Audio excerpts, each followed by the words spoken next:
I am thrilled to have Natalie as our guest today. She is a tech enthusiast and entrepreneur with a strong social media presence, boasting over 100,000 followers on TikTok.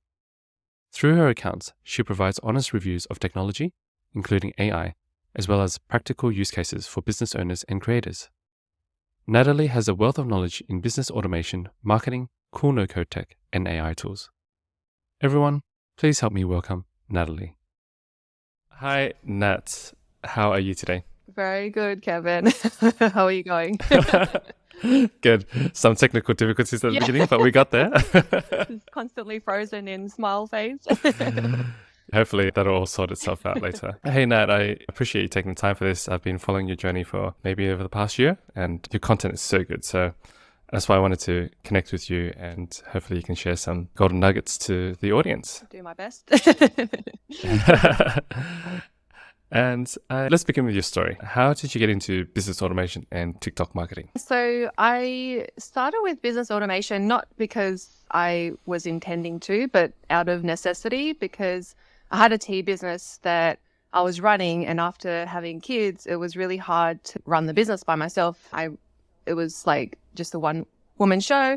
And I found that lack of time and all that sort of led me to automating the business so that I could spend more time with my baby. And initially I was doing like, I don't know, 7 to 8 hours a day, like just cold calling and researching businesses to call up and then saying basically the same thing and in the script and then following up. Like it sounds okay, but like in terms of following up and making sure like you've got a record of who has answered your emails and all that, it's very time consuming. So that sort of led me to installing there's like HubSpot, where it automates a lot of the manual work for you in terms of email sequences and like email tracking and all that. So that kind of led me to also Facebook ads to draw in the leads and then connecting that up through Zapier and then automating that whole process. And I found that it actually converted better for me because everything was automated and none of the leads were left behind. So a lot of times due to like human error and like me forgetting or not responding in time led to me not making the sales. Whereas with the automations, like it's basically set and forget kind of thing. And so that's why I thought it was quite interesting because I never have thought about it in this way where I could automate things. And so I started automating a lot of other things in the business. And then I started talking about it on TikTok because I annoy the crap out of my friends and family. I love talking about business and marketing and all that stuff. And I think I put someone to sleep before because that's all I want to talk about. So when TikTok came around, I finally decided to go on it and start talking about or sharing ideas and sharing the things that I did in my business so that other people could learn, because these are all the things that I wish I knew when starting a business that no one told me, and being honest and truthful about what it's actually running a business. And that's how I got into TikTok as well, sharing ideas. Your TikTok videos are very informative. You always introduce like new tools and systems or processes that like I haven't come across or other people haven't come across. So they're very valuable in that. But they're also entertaining as well. I find you really easy to watch and you don't take yourself too seriously, which is great. And I think that unique combination provides a lot of value and it gets a lot of views, obviously. You blew up on TikTok from what I could see. And what a world to live in at the moment, like with all the automation stuff that is available. It's pretty crazy how, like you said, one woman show, got kids, automation, and there's so much you can automate now. It's pretty crazy. That's right. Like these sort of tools, I didn't even realize you could utilize in a business. And nowadays it's so much easier to start a business from scratch and do it like at home or offline, especially with everyone like adopting AI tools and all these really no-code tools that anybody could use with no developer or coding experience at all. So it's so easy now. Like HubSpot's been around for a while, Zapier's been around for a while, but I think still a lot of people aren't leveraging these tools, especially in Australia, possibly. And you probably know more, Yeah, like your demographic. that's right. I've spoken to a lot of business owners and they're like, I really want to use Zapier, and they know about these tools, but it's just they don't know how it actually works or what it can actually do. And I guess, in my opinion, it's quite easy to connect these things together, but it's just business owners probably just don't have enough time to be able to do this, especially like on top of running their actual business and doing what they're actually good at. Definitely, like, a lot of people know about these tools. It's just they don't know how to use it. And that's where you come in, right? Yeah, I'm trying to make it easier for people to like adopt these tools, because from my point of view, when I was trying to learn these things, it wasn't like I was trying to solve a problem, but the tutorials and how these tools are shown in the tutorials doesn't show what I can actually implement in my own business. I had to actually like go and customize things so that it matched up what I needed to do. So for example, I was using HubSpot, and I love HubSpot. Like, it's such an intuitive marketing tool and absolutely love it. However, like, I believe it went from $70 a month to $700 a month or something like that. And I was like, it's, for me, if I was a bigger business or a medium to large business, it totally makes sense. I'd totally pay that. But as a small business, I couldn't afford that. So then I went and did some adjustments, like using ActiveCampaign and Zapier, and also using HubSpot CRM. But I connected all those things together to create the same sort of tool that I was using HubSpot for. And that in total cost me about $40 a month. So like, using these tools to connect each other up. And I think it's more of like my engineering degree coming into this, where I'm like just tinkering with stuff to make things work for me. But it's just finding like creative ways to connect things together to make it work for you. And every business is different, the way that you operate. So I want to create, I guess, a use case for businesses so that they can actually find a practical use for their business using these tools. And you do it so well. I think a lot of these tools that you do, you have the consideration of budget in mind as well. It's not like you're trying to get everyone to jump on these paid subscribed apps that cost like huge amounts of money. I think it's geared a lot towards the small business owners who are looking to experiment and grow their business without having to put out a huge investment. That's right. I think that with a lot of the tools, there's tools for different cases, like different businesses, right? And so a small business would use different tools to, say, a medium to large business. And of course, previously when I was running a small business, I was like, at the very beginning, I didn't want to spend any money at all on any tools. I was like, I can do it myself, and I want to make it as cheap as possible, for free, all that stuff. But what I realized was, when you're running it yourself, and especially with limited resources, thinking about it in terms of getting for free or like paying the minimum amount isn't necessarily the right way to look at things. Because, say, for example, I use repurpose.io, which is like a automation tool that takes out the watermark from TikTok videos. Every time I post a TikTok video, it will distribute across 6 other platforms. And so that's one of my favorite tools for social media, because I don't have to pay someone to do all this for me. Usually, like, if this was a couple of years ago, I would have had to pay a social media person or like an admin person to take my TikTok videos, export it out, and then repost it onto all these other platforms manually. And so for me to pay someone $25 an hour to do this versus paying a $25 fee, a subscription each month, like, it's totally worth it. And so when I think about time versus value versus the money spent and what it can actually do, because leveraging your video, your one-time video, to go across so many different platforms is totally worth it. So I try to incorporate all those aspects when I'm considering tech tools and software as well. Great point there. And I want to put a pin in that for a moment, because I want to come back to that in terms of distributing one video among many platforms. And I know that you've been experimenting in that area as well. So I'll come back to that. But I just want to recircle back to one point that you mentioned earlier. You said you're an engineering background? I did chemical engineering, which I didn't pursue that because I had a scholarship and I worked for 4 different engineering companies. And so I thought I would be an engineer after I came out of uni, but obviously I didn't. I think that the projects that I did were a bit too slow paced for me. Like, I was after something a bit more quicker. I was working for companies like paint companies and all that. And so it was watching paint dry wasn't really my thing. So I went, like, my first job out was in an investment firm where we were acquiring businesses and managing and selling some businesses. And then I went into like a venture capital area where we were starting up businesses, and I found that quite interesting. I think starting businesses is really exciting, and you're building things from scratch. And so I think it did incorporate a little bit of engineering from problem solving end, but maybe I'm stretching it a bit too far. But I definitely do find business and marketing and all this stuff a lot more fascinating. I can empathize. My background's mech Oh, engineering, really? Cool. chemical. So I studied at UTS, Oh, and then nice. I didn't really stick with the field either. I ended up expanding to business. So I get it. I get it. Really cool. So I want to go back to your social media, TikTok platform. And that's when I first came across your platform, because I was thinking, oh, everyone's talking about TikTok. Let's go check it out. Let's create an account. And then because I never really used TikTok, I was getting all these random videos, really random videos. And they say, oh, no, you've got to like the videos in the field Yes. that you're interested in. And then they will start popping up. And I'm like, oh, that's why. So I was just getting these random like girls and people dancing and all these things. I'm like, what the hell's going on?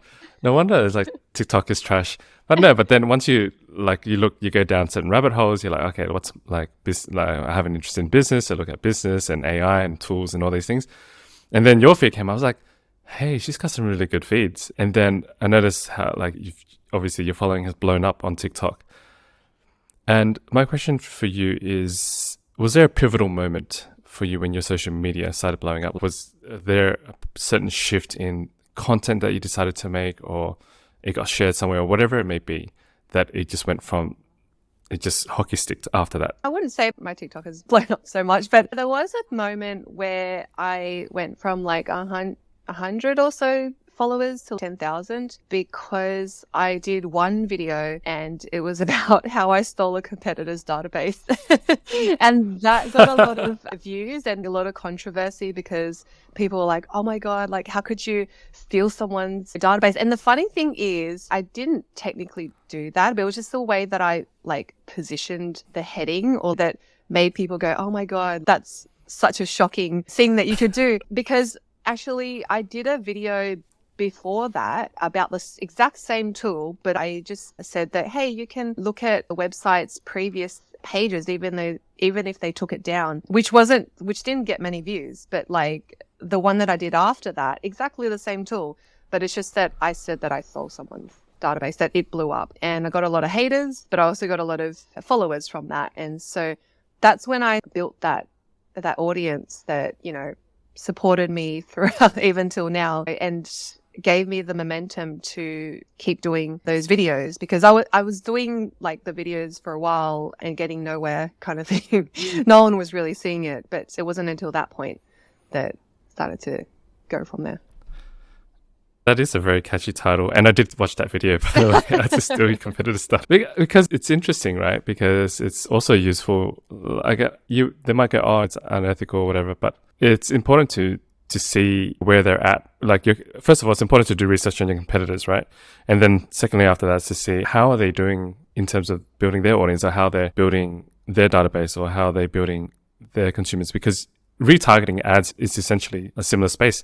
A lot of people on Facebook ads look for their competitors' ads and then retarget their customer base. So exactly. Like it was back in the day when I was doing cold calling, and I was like, Googling stores to like cold call, but then I found it easier just to have a look at my competitors' stockist list and contacting all their guys. And I don't know, people might call it unethical or whatever, but I'm pretty sure like people do this in the industry. But coming like that was my first serious business, and no one told me about these things that you could do like in business, or how it worked in the industry. And so I had to like basically learn everything myself. And like at the time I didn't have many friends that were business owners either. And I don't know, I wish I would have had all these insider tips and tricks that I could have adopted, because that would have like really sped up my learning curve. In saying that, like I did follow a lot of business people, but I was led down like a lot of rabbit holes because I was told, oh, this is the next best thing, or this is going to make you millions of dollars.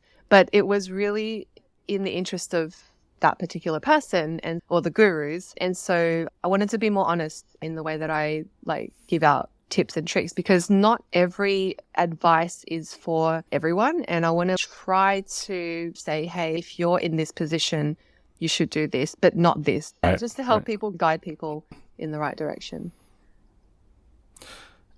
I think your tips are very actionable and they're simple enough to follow as well. And your videos aren't like super long. So it's easy for people to just go, okay, got a few minutes. What's Nat up to? What's she sharing now?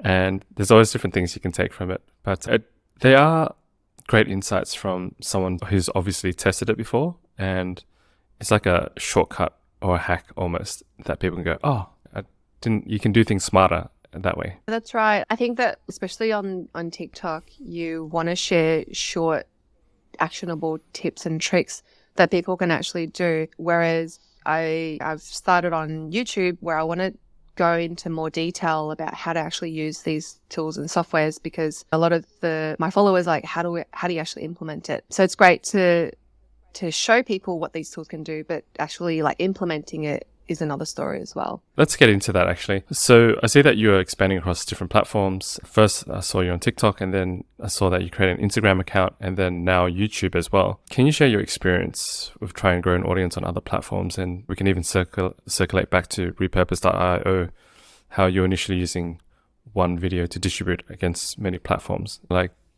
guys like Gary Vee or people are always talking about, you got to post natively upon that platform, just share one thing across all the platforms. But as hearsay, I just want to hear from your perspective. How are you finding that? So I follow Gary Vee as well, and I love him. And that was my whole, like when he said start on TikTok and all that sort of pushed me as well. But I guess TikTok was my stepping stone to being on other platforms, because if I didn't start on TikTok, I couldn't have posted on Facebook or Instagram or YouTube at the right time. Like if you met me like a year and a bit ago, like I'm like normally really shy, but with TikTok, the video platform made it super easy for people to just pick up the phone and start recording. And if there's any errors, like you can just let go of the button and it will stop recording. So that made it super easy. And also the beauty filters on there are amazing. But like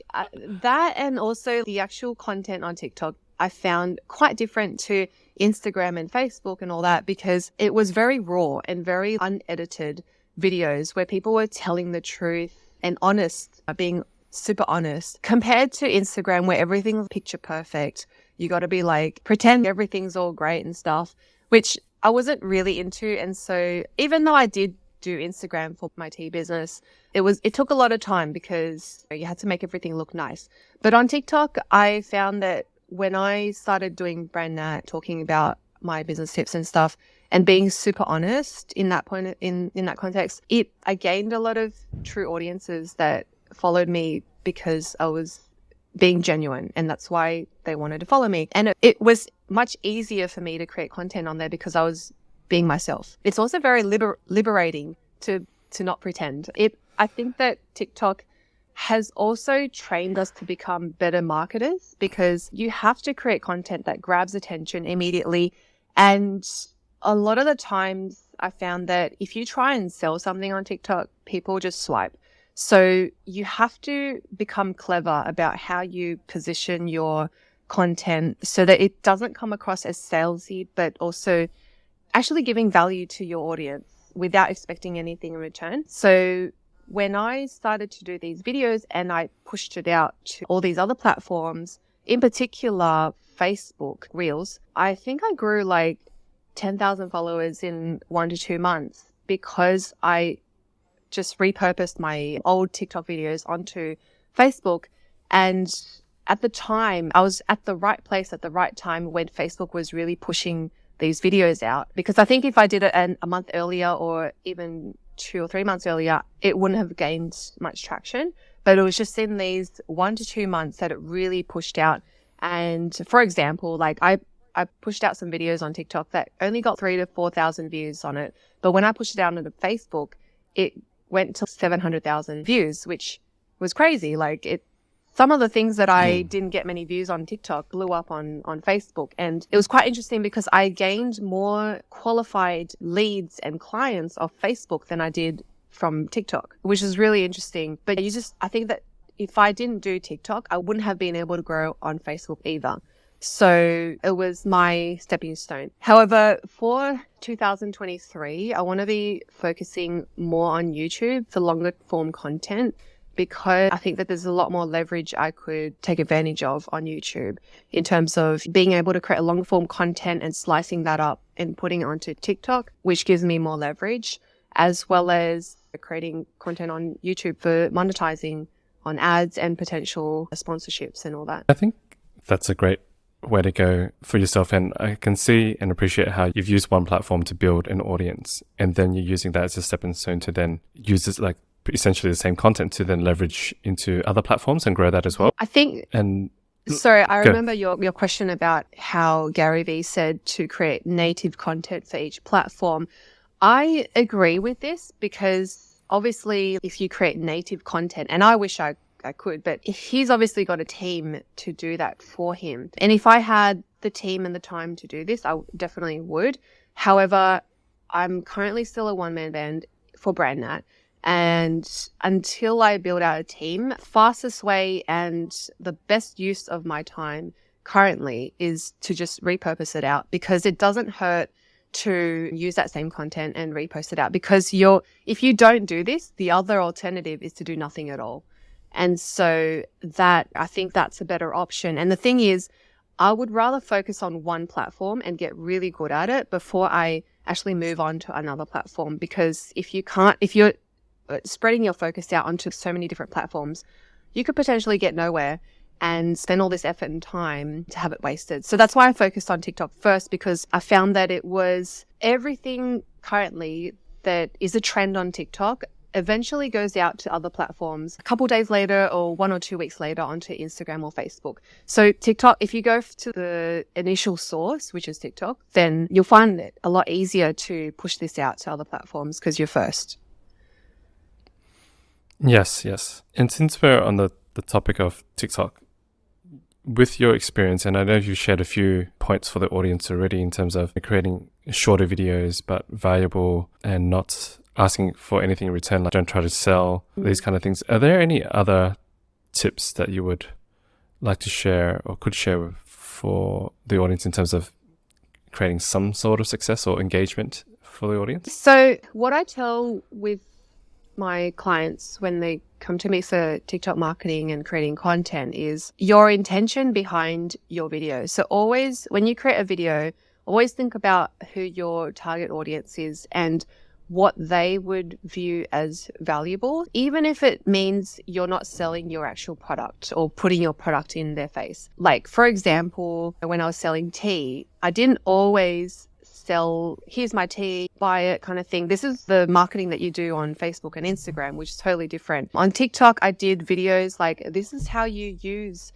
this tea to, if you've got bloating or if you're trying to find a coffee alternative, this is a solution for you. And sometimes you don't even need to mention the name. Like, people will naturally be like, what is it? Or say, for example, these are the top 3 tips on how you can reduce your cold and flu symptoms. And you give really good advice, but you can incorporate your products in there, but you don't need to mention this is the name of my business or have your logos everywhere. And so I think that when businesses go on TikTok, that's how they view TikTok as a marketing platform, but it's more of a entertaining where people go on to look at short clips and entertain themselves or fun or all that stuff. So that's how I approach TikTok, and giving wholeheartedly without expecting anything in return. Because at sometimes I'd be like, I need to meet these sales targets or whatever it is. And when you create content in that sort of intention, people can feel it. And I've seen it on my own accounts where I'm like, I need to push this. And I get crickets when that happens, and I can see it in terms of the views, the engagement. But then when I immediately switched to just giving out genuine content that actually helped me, that really boosted my views and engagement. The other tip I have that has worked for my e-commerce and other brands is looking at the top performing posts. So in your niche. So you would go on the search bar in TikTok and looking at, say your niche is in kitchen products or kitchen tools. Look that up in your niche and then have a look at the top performing or top liked videos in the last month or so.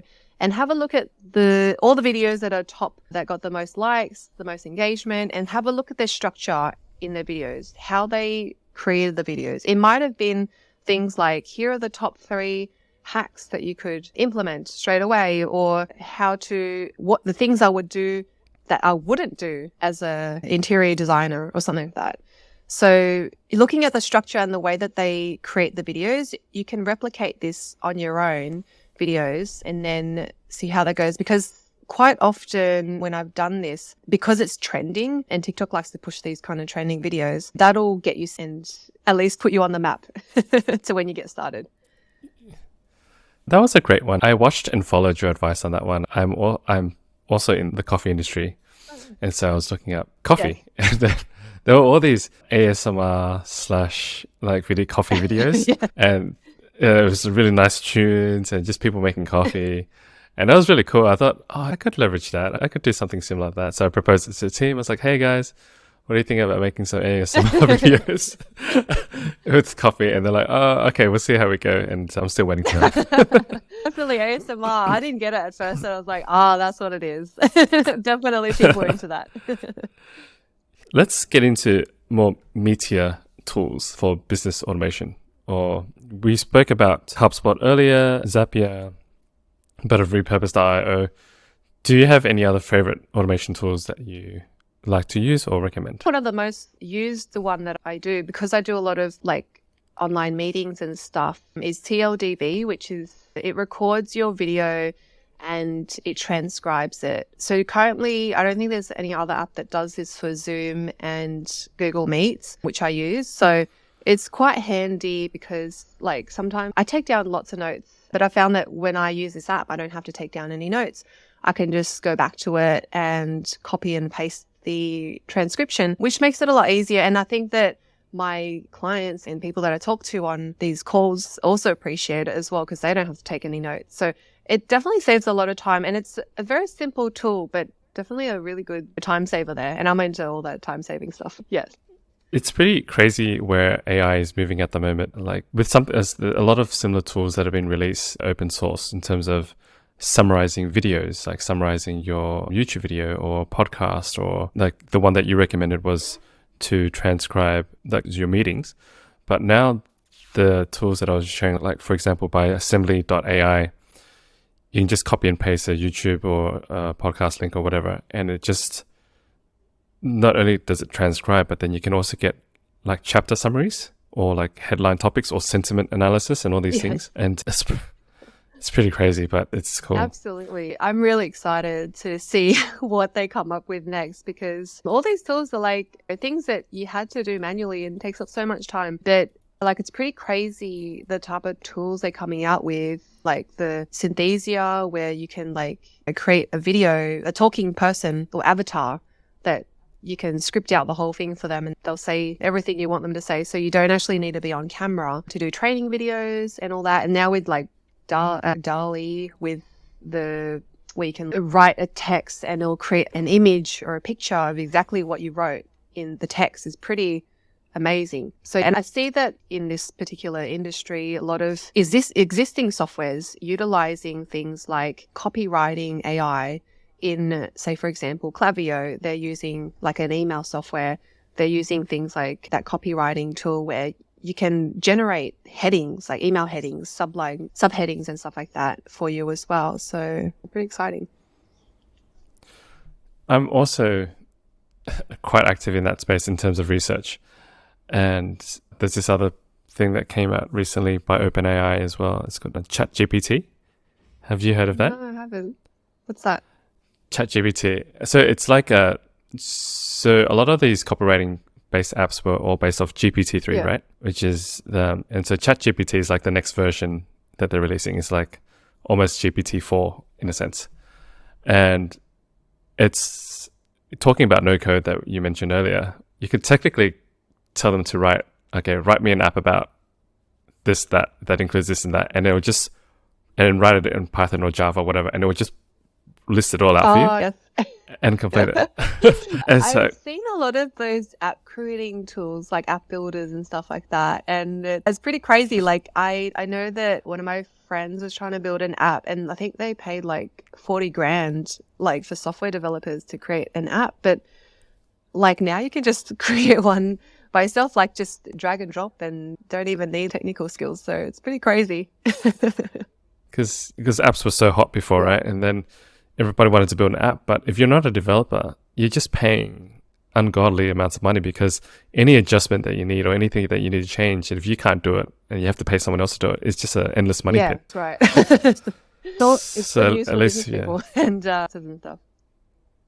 And do you have any foresight or anything that you see will happen in the next 3 or so years in that space? I know that's a long time in that space, but do you have any foresight? I think that basically a lot of softwares, as I mentioned before, are adopting these tools like AI into their softwares. But I think that like basically every new app or new software that's coming out already has existing AI built into it. So like a lot of social media tools all have copywriting.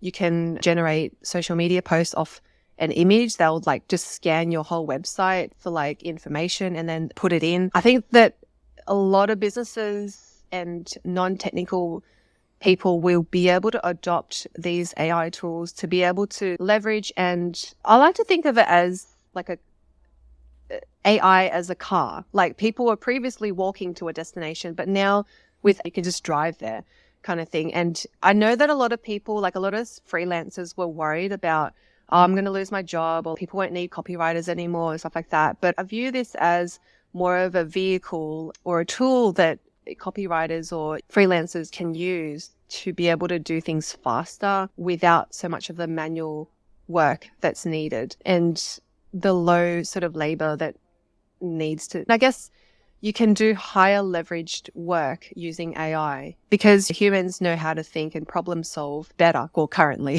compared to AI. But I do see AI doing a lot more problem solving in the future. But like, I think that see this as more of a really cool way of using the tool to get your work done faster and be able to do more in your business. I agree. I think it is essentially a co-pilot in the sense that will help you get things done faster, more leverage in the actions that you make. It's exciting. It's going so fast. It's the news that's coming out every day. Things are just exponentially jumping. So I'm curious to see how well it'll be implemented in everyone's everyday lives later on. But we'll see how we go. Absolutely. Where do you keep up to date with all the latest and greatest in your field? I don't. I mainly consume TikTok content where I get like a lot of information like really quickly, and that's how I like to digest things. However, I will suggest one newsletter that I love, and that's called The Hustle. I don't know if you have this, but I think it was acquired by HubSpot recently, but their newsletter is just jam-packed with so much really good bite-sized information about business, tech, entrepreneurial stuff. And I find a lot of value in that particular newsletter. And it's interesting as well, the way they write the content. And it's really short, so you don't have to read a whole bunch of like news to keep up. So I definitely recommend The Hustle if you want to sign up to that one. I listen to their podcasts. Oh, okay. I think they're pretty entertaining. Yeah. Oh, that's good. So you're already up to date. If you're interested, and if the audience is interested in the AI tools as well, one newsletter that I'm following at the moment that I find a lot of value from is called Ben's Bites. Ben's Bites. And he, basically a no-code background, just creates his newsletters all AI based, but it's blown up ever since he's started because they're short point, but it's because there's so much happening in space that you cannot keep up. And at least with a newsletter, he can condense all these tools and all the research into these really nice short line sentences. And if you like any of them, just click in and do your own reading and learning for that product or service. So that's one that I would recommend. Cool. I'll look him up. Oh, actually, I do remember there's a guy on TikTok. I think his name is Maker Max, and he does a lot of these really cool. He also uses no-code tools, but he builds a lot of things using no-code tools that have really good use cases. I really like his content, so definitely check him out if you're on TikTok. Great. I'll have to check it out. Maker Max.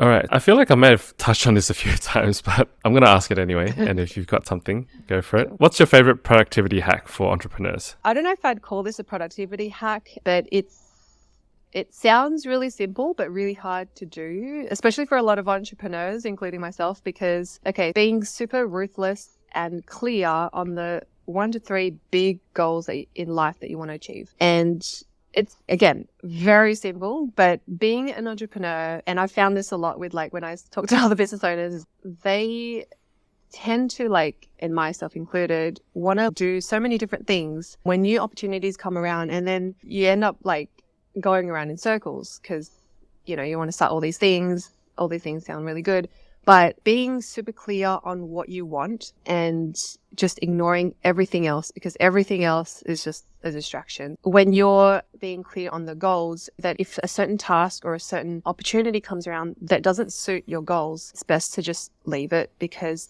you need to chase that big goal and do everything you can to do that. So a lot of times I find that I'm doing a lot of things.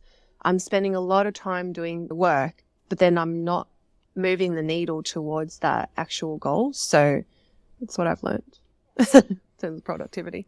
That's great advice, Nat. And to push on that a little bit further, how do you keep yourself in check in terms of the actions you do to keep the needle moving forward? I guess having a schedule. I've actually bought a diary for 2023 because I want to like really focus on this, and just writing down 2 to 3 things that you need to focus on every single day, because I tended to just keep adding a lot of tasks on my list. And like, even if I tick them off, a lot of the times when I look back, I'm like, actually, I did all these things, but it wasn't really impacting anything that I really wanted to do. It was just like things that I ticked off. And while it's great to get a lot of tasks done, in life, it's not going to be the most effective. So it's a great one. I think, like you said, just putting it down to 2 or 3 items that are the most important and focusing on that rather than getting distracted and doing all these other things and turning back and not realizing that it hasn't actually contributed to the overall goal. Like, it's super simple. Someone told me this last year, whatever, like this, like everyone has heard this tip before, and a lot of the advice that I have been given or find really useful are all the things I've actually heard of. But until you actually go through and realize that epiphany point, you're like, whatever, it's just like normal advice. But it really does work. The really simple stuff. So yes, don't discount the simple advice that people give you.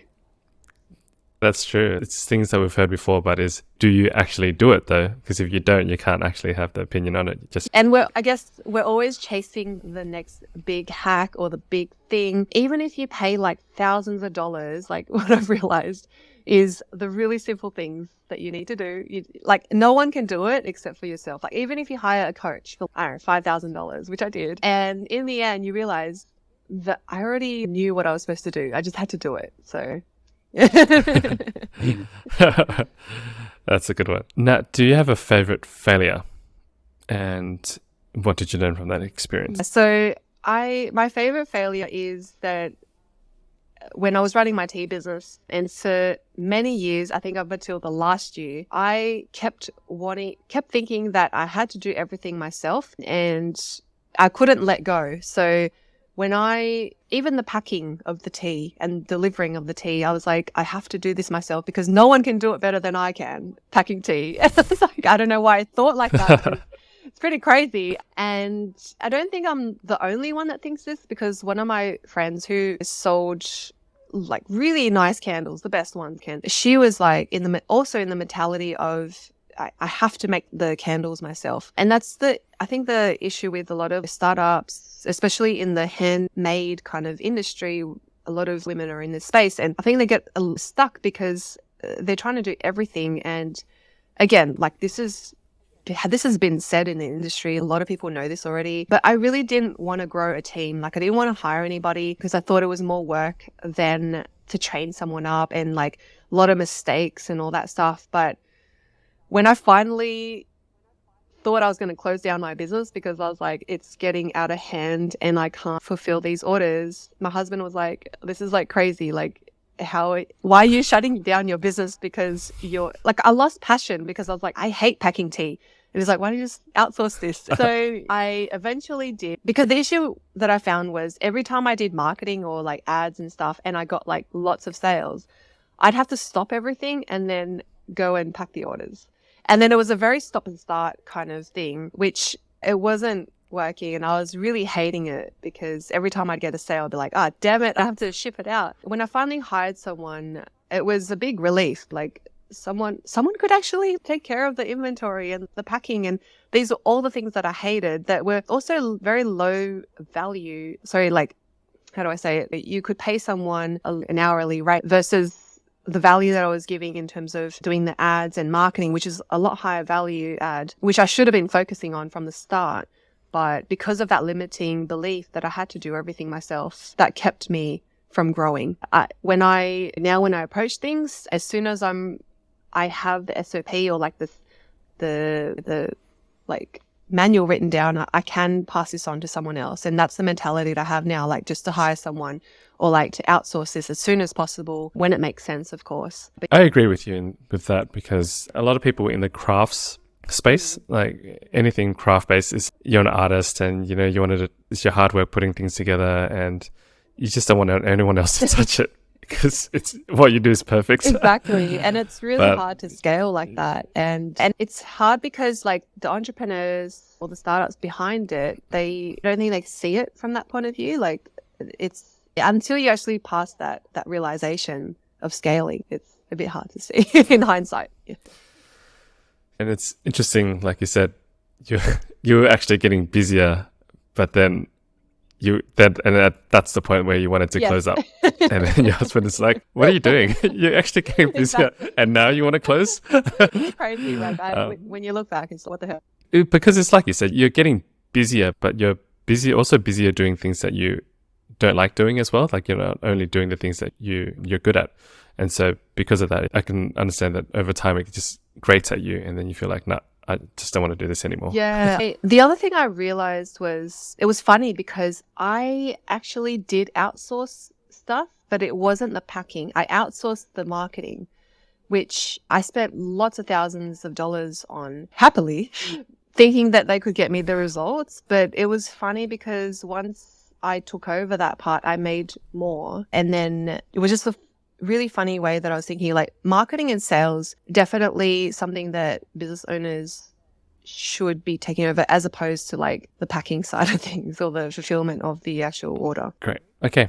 Nat, we're reaching towards the tail end of our recording. I normally ask a few questions to all our guests and you can run through them as quickly or as long as you like. Do you have any morning or evening routines? Probably the wrong person to ask about this because I'm normally a night owl and I get my most productive work done at night. But on the other hand, what I will say is that when I had that morning routine, that really set the tone for the day, because I'd wake up early, 6:30 or 7, go for a run, and then it really cleared up my mind and made me feel like I achieved something for the day. And so when I'm clear, I'm more focused and I can do more things during the day because I've already got that one thing done. Whereas now currently, because I sleep late and I wake up late also, I like just walk into like chaos. And so I don't have my mind organized yet. I'm trying to get the kids ready and all that for school. And so I need to get back into that routine, but I also love that night routine as well. That's why I say I'm not the best person to ask about routines. Okay. Do you have a favorite book you'd recommend? So normally I only read books that are about business and self-help, but I will recommend one book, which is a fiction book that I've read the most times out of all the books I've read, and that's called The Alchemist. And The Alchemist, it's a story, but it's got so many life lessons, and I keep coming back to it because every single time I read it, I understand more about what it's trying to tell me in terms of morals and lessons in life. And a lot of lessons I apply to are in business as well. It's a very interesting book. I keep reading it every year because you get so much out of it. So definitely check that book out. Great recommendation. It's often recommended, that one, The Alchemist. I'm not surprised.